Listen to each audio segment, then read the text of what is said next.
He said, "Why do you send me a picture of my house?" I said, "You're going to have to figure that out, Abdul." And for 18 months, we had nobody killed. I'll give you my favorite President Trump story. This is my #1 favorite of all time. When we were negotiating with the Taliban while President Trump was still the president, President Trump wanted to get out of Afghanistan, but he wanted a conditions-based withdrawal, meaning that you do what we tell you to do, and then we will start pulling troops back slowly as long as you abide by our rules. It's President Trump and Mike Pompeo, and they are talking to Taliban leadership in the room, and they had one translator in the room. President Trump looked at the Taliban leader and said this: "I want to leave Afghanistan, but it's going to be a conditions-based withdrawal." And the translator translated. And he said, "If you harm a hair on a single American, I'm going to kill you." And the translator goes, and Trump goes, "Tell him that."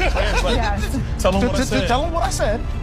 Reached in his pocket, pulled out a satellite photo of the leader of the Taliban's home and handed it to him. Shut up. Got up and walked out the room. Do you know for 18 months not a single American was killed in Afghanistan? That's the definition of strength. That's what I'm talking about. And so you could imagine that kind of sentiment being around the world. If we have an embassy in another country, no one's going to touch it, because they're going to be fearful that they'll get a Moab on their head. That's how President Trump rolls.